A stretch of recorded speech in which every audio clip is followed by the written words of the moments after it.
क्योंकि दरवाजा खुला हुआ है और खुले हुए दरबार में तो कोई भी आए कोई भी जाए और सबको आमंत्रित भी किया है। लेकिन जब तक तुम यहाँ बैठे रहोगे भक्ति बराबर मिलती रहेगी, खूब मिलेगी। चली जाए तो भाई नहीं कह सकता मैं। अब इसके लिए भाई बहनों कुछ ऐसा किया जाए कि जो भी भक्ति मिले वो हमारे पास ही रहे, वो निकलने ना पाए, इसका कुछ इंतजाम किया जाए। जो भी भक्ति मिले इसके लिए 2 कपास्ट की जरूरत है। 2 कपास्ट, ये कास्ट के नहीं होते भाई बहनों। 2 कपास्ट लिख दिया है शास्त्रकारों ने कि भवानी शंकरो वंदे श्रद्धा विश्वास रूपन। यदि ये 2 कपास्ट प्रत्येक जीव के द्वार पर लग जाएं तो भक्ति मिली हुई सदा सदा के लिए हमारे पास रहे। रामचरित सुनने से पहले इसका इंतजाम किया जाए। जो भी भक्ति मिले वो सब हमारे पास रहे, निकलने ना पाए। मैं कथा को सक्षम रूप में लेके चल रहा हूँ। देखो, श्रद्धा और विश्वास। विश्वास को आप ये मत समझना कि कोई बीमारी है, और ये श्रद्धा क्या है। देखो हम क्या है और हमारा परिचय क्या है। तो ये जो श्रद्धा देवी है साक्षात पार्वती है, और भगवान भोलेनाथ ही विश्वास के रूप में है। देखो, जिनका अटूट विश्वास बना हुआ है उन पर भोले बाबा की पूर्ण कृपा रहती है, पूर्ण कृपा। और जिनकी श्रद्धा कभी टूटती नहीं उन पर सदैव माँ भवानी की कृपा बनी रहती है। जिनके जीवन में सदैव श्रद्धा भाव रहता है, जिसकी श्रद्धा कभी टूटती नहीं, सदैव माँ की कृपा बनी रहती है, क्योंकि ये साक्षात देवी भवानी है। माँ भवानी की नित्य सेवा करो। माँ भवानी के लिए खूब घी के दीपक जलाओ। माँ भवानी का पाठ करो। माँ भवानी पर पुष्प चढ़ाओ, जल चढ़ाओ, मिष्टान खिलाओ। जो फल तुमको पूजा पाठ से मिलता है वही फल माँ को घड़ी है, तो हमारा भी कोई फर्ज बनता है। पुष्पम पत्रम फलम फूलम दक्षिणा रूप में, अरे पुष्प तो देना चाहिए। तो बाबा सोचने लगे, महात्मा जी मैं आपको क्या अर्पण करूं। आपने हमको बड़े भाव से विधि पूर्वक कथा सुनाई। अब शिव जी मन में विचार कर रहे हैं कि इनको मैं वही दूं जो इनके काम आए। भाई ऐसा कुछ दूं जो इनको अच्छा लगे और देने में मुझे भी आनंद आए। आप मेरे लिए आज्ञा कीजिए। कुंभ ऋषि ने सोचा, एक वस्तु तो मुझको चाहिए, परंतु मांगू कैसे, कैसे मांगू। शिव जी देने के लिए तैयार है। संत का बहुत बड़ा गौरव दिखाया है यहाँ कि भले ही मेरे समक्ष, भले ही मेरे सामने महादेव खड़े हैं, परंतु मांगू कैसे। मर जाऊं मांगू नहीं, अपने तन के काज, और परमार्थ के कारणे मोह तनक न आवे लाज। कोई भी भिखारी आपके द्वारे आए तो उसको कुछ ना कुछ जरूर देना चाहिए, और मान लो नहीं है तो बस हाथ जोड़ दो। ऐसे धक्का देके उसका अपमान करना ये भी एक अपराध हो जाता है भाई बहनों। इसका भी दंड मिलता है हमको। अतिथि देवो भव। अतिथि की कोई तिथि नहीं, कभी भी आ सकता है, कभी भी टपक जाए।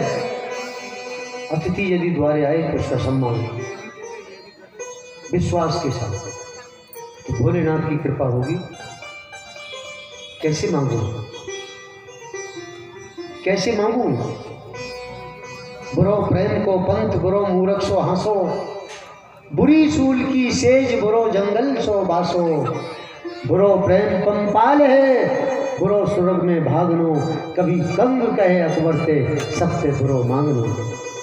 काहे मांगो।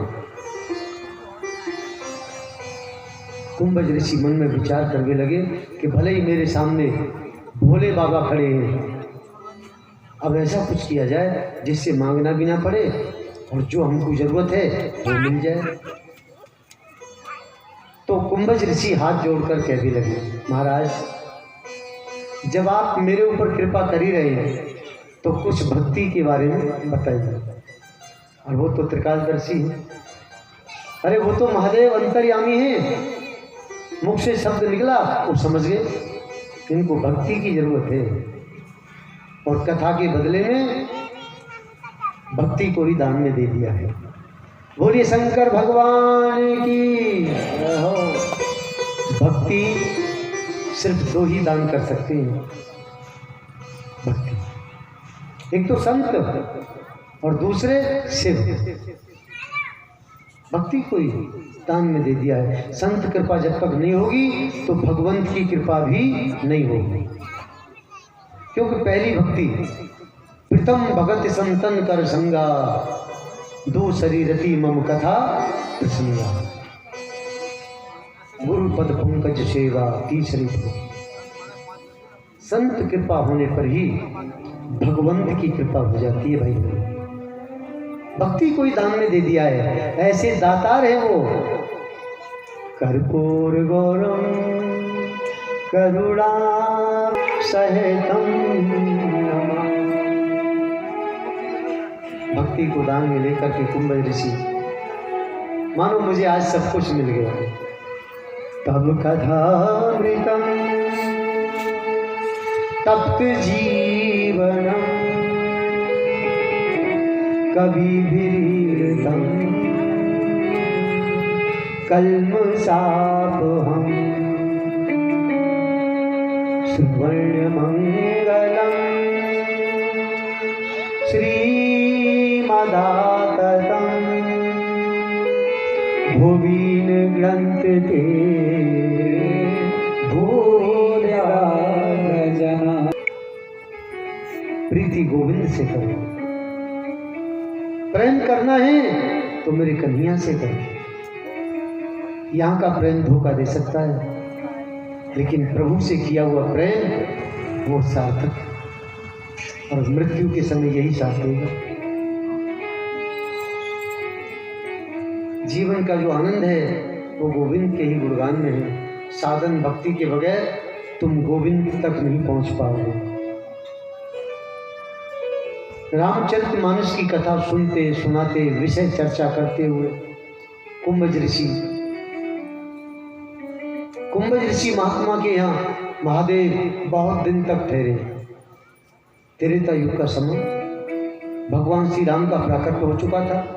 रावण सीता का हरण करके ले गया। भगवान श्री राम लक्ष्मण सीता की खोज में पंचवटी पर भ्रमण कर रहे हैं। लीला है, मेरे प्रभु यहाँ भ्रमण कर रहे हैं।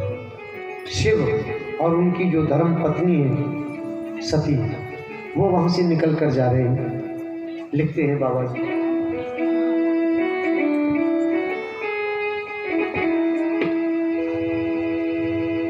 एक बार त्रेता युग माही, एक बार त्रेता युग माही, शंभु गए अर्ज ऋषि पाई, शंभु गए अर्ज ऋषि पाई, शंभु सती जग जनन भवानी, संग सती जग जनन भवानी, पूजी ऋषि अखिलेश्वर जानी, पूजे ऋषि अखिलेश्वर जाने, एक बार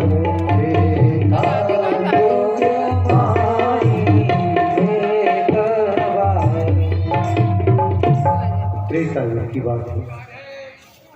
तेही अवसर भंजन परिहारा, हरि रघुवंश लीन अवतारा। मन में सोचा, भगवान ने विचार किया कि मेरे रघुकुल में राम जी का अवतार हो चुका है, एक बार मुँह को दर्शन हो जाए बस। ब्रजवासी भी यही कहते हैं, कन्हैया एक बार दर्शन दे दो, फिर हम जीना नहीं चाहते। शिव जी का भी यही मन ही मन सोच रहे हैं कि जिनकी कथा हम अभी अभी सुन करके आए हैं और जिनकी भक्ति का हमने दान दिया है वो एक बार मिल जाए, एक बार मिल जाए तो मैं धन्य हो जाऊं। ऐसा पवित्र विचार भक्त मांग मांग करे और भगवान पूरा ना करे, ऐसा तो हो ही नहीं सकता। कबहु योग वियोग न जाके, कबहु योग वियोग न जाके, देखा प्रकट विरह दुख ताके। कबहु योग वियोग न जाके, कबहु योग वियोग न जाके। श्री रघुनाथ जी का ये पावन चरित्र बड़ा ही सुंदर है, बड़ा ही विचित्र है। बड़े बड़े योगी भी नहीं समझ पाते, उनको भी मोह हो जाता है। मोह सकल व्याधिन कर मूला, इन सो उपजत बहुत सूला। वो समझ नहीं पाते और उल्टा समझ बैठते हैं। यहाँ दंडक वन से राजा रावण सीता का हरण करके ले गया और भगवान प्रभु यहाँ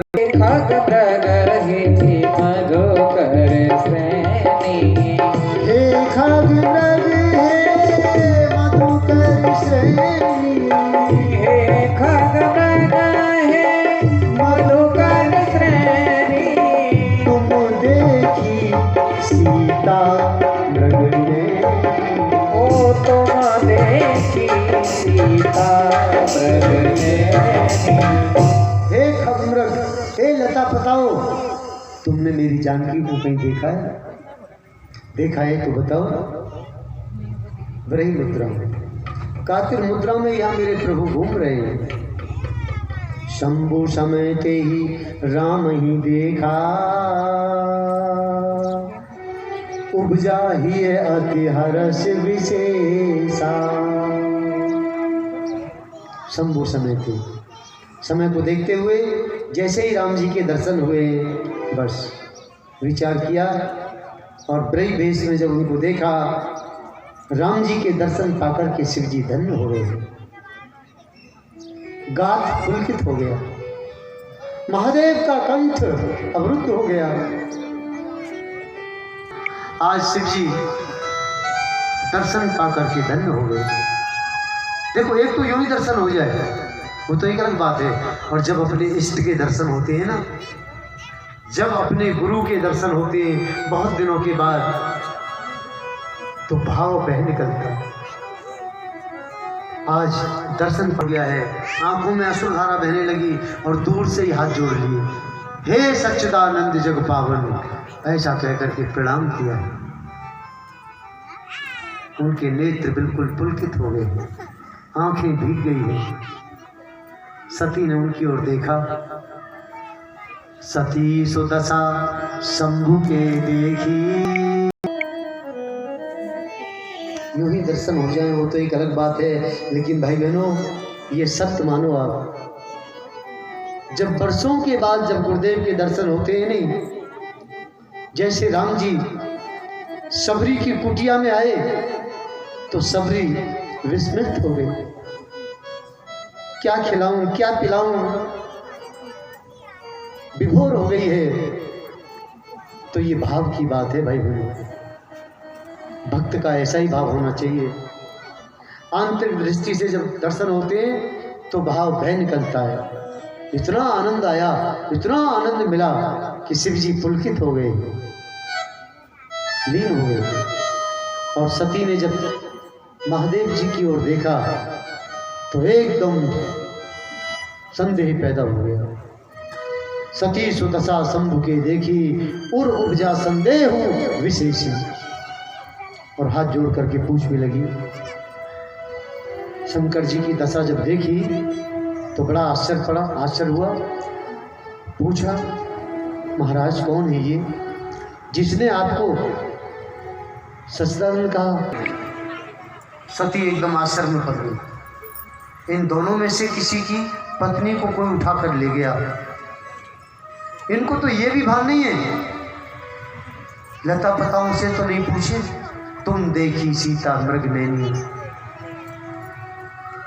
ये तो रोते हुए भटकते हुए, ये तो विलाप करते हुए घूम रहे हैं। व्यक्ति ने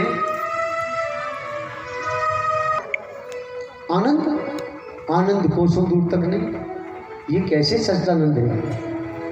इनको तो ये भी भान नहीं है कि इनकी पत्नी को कोई उठा कर ले गया। अरे कम से कम लता पताओं से, झाड़ियों से तो नहीं पूछे। ऐसा कामी पुरुष, ऐसा विरही पुरुष कैसे हो सकता है सच्चिदानंद? स्वामी कौन है ये जिनको आपने सच्चिदानंद कहकर के प्रणाम किया है? आखिर इनके बारे में बताइए। महादेव की ओर देखते हुए सती दुखी हो गई। महादेव जी ने कहा, ये श्री राम है। देवी मेरे इष्ट हैं। त्रेता युग में शिव जी ने बहुत ज़्यादा समझाने की कोशिश की। यहाँ महादेव को राम जी की प्राप्ति हो गई, परंतु सती को ना बाबा, सती को तो बिल्कुल कामी पुरुष, विरही पुरुष दिखाई दे रहे हैं। देखो भक्ति के अहंकार में आकर के जो बंध जाता है नहीं इंसान, भक्ति के अहंकार में जब बंध जाता है, जो व्यक्ति भक्ति करते करते और जिसमें थोड़ा बहुत भी अहंकार आ गया तो समझ लो गया काम से, उसको राम दर्शन नहीं होंगे फिर।